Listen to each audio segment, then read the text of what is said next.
Well, hello, class. Sherry Lynn and Juan. This is your fearless leader, Professor Jefferson Williams from Moody Bible Distance Learning. This is Teaching the Scriptures, a directed study, and I am coming live from my office in Pontiac, Illinois. I wanted to tell you that week 3, we are actually going to get into the hook, book, look, took format, and you're going to be writing your hook in your book. There are examples and there is a rubric as well. I will tell you that I am a big believer in creativity. Hooks are very important to me when I speak. Introductions are very important to me. And I would like to see you guys get creative. Don't worry about being weird or a little eccentric or too creative. I really like that. If it's too much, I'll tell you. But you're going to go ahead and do the first part of your hook in your book, and you'll be reading about that in your textbook, and then you'll be reading Bill Allison's book, and you're going to be thinking about authority. So where does authority come from? And you're going to be thinking about a speaker or somebody that you've seen preach, and when they got up in the pulpit or they stood up to speak, there was just an authority there. I thought of 2 examples in my life. One was I lived in Mississippi, and there was a lot of racial reconciliation events that I went to, and there was a pastor named Wellington Boone. And Wellington Boone was an older pastor. And when he got up in the pulpit, you could hear a pin drop. The same for E.V. Hill.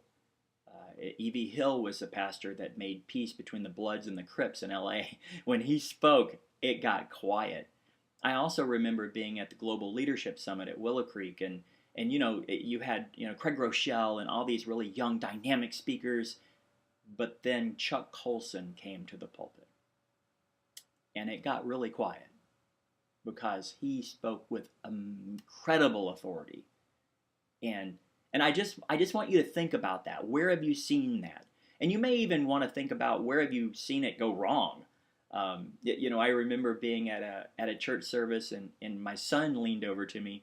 The youth pastor was preaching, and maybe it was his first time. It sure seemed like it, but it was terrible. And my son leaned over, and he's a pilot. My son's a pilot, and he leaned over. He said, "This guy doesn't know how to land the plane." So there was not much authority there. So I just want you to think about what are the factors that go into that, and then what can you learn from that? And that's it. So this week is Easter week. I'm doing this in all my classes. If either one of you are preaching or leading something this weekend, if you're leading worship or leading students or whatever you're doing, if you're involved in leading, please let me know, because I want to give you an extension, and I also want to pray for you this week. So that's about it. I am excited for this week to go ahead and start getting your hook in your book going. And because I'm really excited about seeing you guys teach. This is one of my favorite classes. I love watching you guys teach. So that's it. Any questions, any comments, any prayer requests, please let me know. Onward and upwards.